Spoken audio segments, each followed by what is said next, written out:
Pier குடிக்கலாமா? இல்ல rum, ஜின்னு, whisky இந்த மாரி ஏதாவது ட்ரை பண்ணலாமா? எது குடிச்சா நல்லாருக்கும்? ஏதாவது ஒண்ணு ட்ரை பண்ணி பார்ப்போமா? கொஞ்சமா குடிச்சா தப்பு இல்லல்ல. பியர் குடிச்சா சுத்தமா எதுவுமே பண்ணாதுல்ல.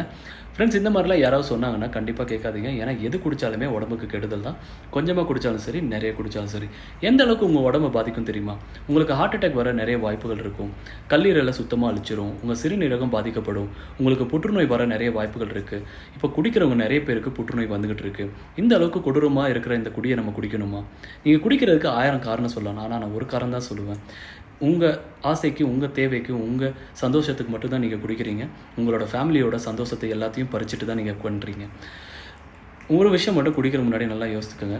உங்களுக்காக ஒரு ஜீவன் வந்து உங்க வீட்ல காத்துட்டு இருக்கு. அது உங்க அப்பாவா இருக்கலாம், உங்க அம்மாவா இருக்கலாம், உங்க ஒய்ஃபா இருக்கலாம், உங்க குழந்தைகளா இருக்கலாம். நீங்க திருப்பி வருவீங்கன்னு சொல்லிட்டு உங்களுக்காக காத்துட்டு இருப்பாங்க. ஆனா நீங்க குடிச்சிட்டு போய் எங்கேயாவது செத்துட்டீங்க அப்படின்னா, அவங்கள யார் காப்பாத்துவா? அவங்கள யார் பார்த்துப்பா? அவங்க எப்படி கஷ்டப்பட்டு மேல வருவாங்க? எவ்வளோ கஷ்டப்படுவாங்க? எத்தன குழந்தைங்க அனாதையா இருக்காங்க? ஸோ இந்த குடிய விட்டுட்டு உங்க ஃபேமிலியோட டைம் ஸ்பெண்ட் பண்ணுங்க. அவங்கள புரிஞ்சுக்கங்க. அவங்கள அண்டர்ஸ்டாண்ட் பண்ணிக்கங்க. அவங்களுக்கு என்ன தேவையோ அத பூர்த்தி பண்ணுங்க. உங்க பசங்க கூட விளையாடுங்க. உங்க பசங்களுக்கு என்ன தேவையோ அத பூர்த்தி பண்ணுங்க. அவங்க என்ன படிக்க ஆசைப்படுறாங்களோ அதுக்காக செலவு பண்ணுங்க. தப்பே கிடையாது. ஸோ அதுதாங்க இருக்கிறதுலே பெரிய சந்தோஷம். குடிய விட்டுட்டு உங்க ஃபேமிலியோட சந்தோஷமா இருங்க. அதுதான் இருக்கிறதுலே பெரிய சந்தோஷம். Thank you.